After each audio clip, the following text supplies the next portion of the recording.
So we're going to start what's called demand and supply analysis. And it really is where the story of micros kind of begins. We do demand and supply, both micro and macro, and we do it the same way. However, when you're talking about looking at small sectors of society, really, for me personally, this is where it kind of begins.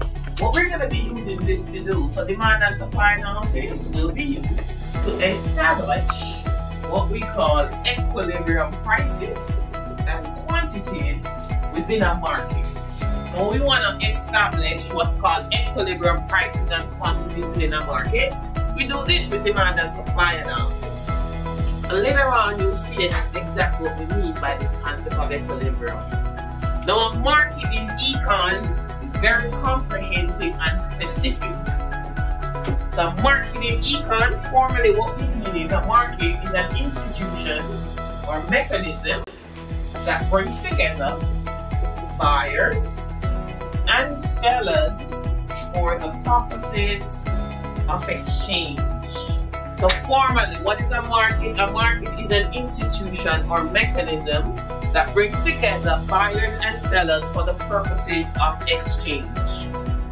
Any institution or mechanism where we have buyers and sellers meeting to exchange some goods, service, or resource, we consider that a market. So you go to the farmer's market, you give a seller $5 and they give you a bag of apples. Face-to-face traditional market, we consider that in econ. In econ, we also consider non-traditional markets. It's not necessary for a face-to-face meeting for it to be a market. So, stock market, for example, is a very good example. All of us have Amazon, eBay. We've all bought stuff on eBay. You don't meet the people. You don't meet anybody on eBay, by the way. So you don't have to meet face-to-face. But you're still, our exchange is still being facilitated with this particular mechanism. We consider all of those when we're looking at markets in this context.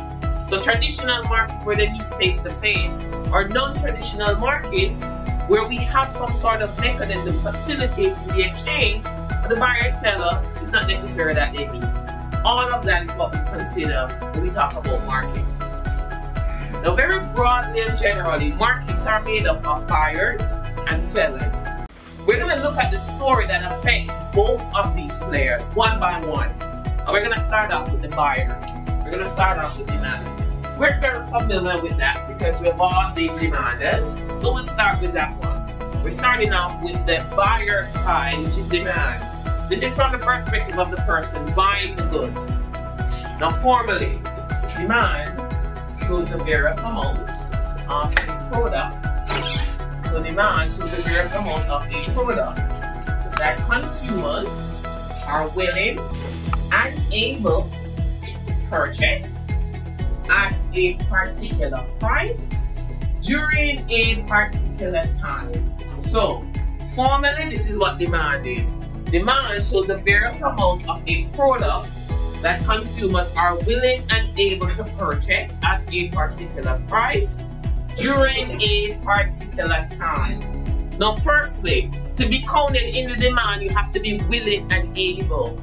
Your desire for something does not translate into you demanding it. It's the willingness and the ability. Those are the people we're trying to capture. So earlier, I was talking to Daniel. I live in two places. I live in Woodland Hills and Long Beach. But for some reason, Monday night, I decided I was going to stay in Long Beach. Even though I had an 8 a.m. class here at Pierce. I don't know what's going on in my head. But Tuesday morning, you remember all of that rain? I left my house at 5:30 from Long Beach, and I got here at 7:59. 5:30, 7:59. No, me personally, especially Tuesday morning, I am very willing to use a private jet as my mode of transportation. Now, am I able? Absolutely not. I'm a teacher. There's no hidden wealth. I don't have any hidden land in Jamaica, nothing like that. I'm able. Should I be counted in the demand for private jets? The answer is no. We are looking at individuals who are willing and able. We have to capture both. In fact, let's do a little example. Let's do a little example. Let's say we have some good, let's call it X. The price of X. We here is the quantity demanded of X. So, when we look at the price of X, we're going to compare that with the quantity demanded of X. Let me give you some data. So that's 5, 4, 3, 2, 1, 10, 20, 35, 55, and 80. When you look at the price of X and the quantity demanded of X, do you notice anything? So as the price goes down, the quantity demanded goes up. Down and up. What type of relationship is that? Negative. Negative relationship, which means the graph should look like what? Down. Very good. You are ready for this quiz. Here's your quantity, here's your price, this is your demand curve. Inverse relationship between price and the quantity demanded will mean the demand curve should be downward sloping. Everything is connected. There's no confusion.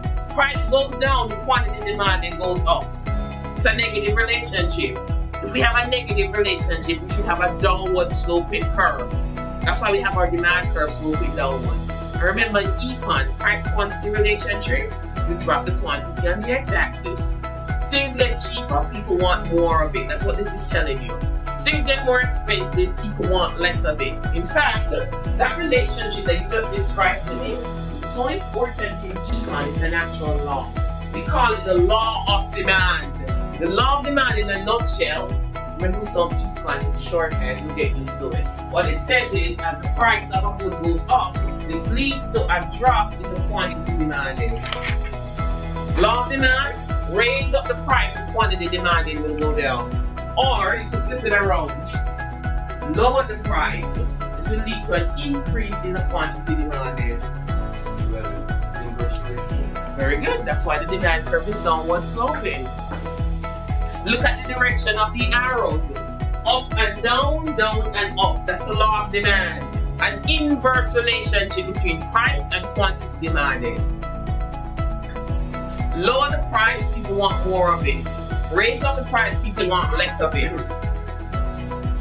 I argue as an economist, the law of demand is never violated. I argue, raise up the price, you're going to lose customers. You lower the price, you're going to gain customers. And as an economist, I argue this is never violated.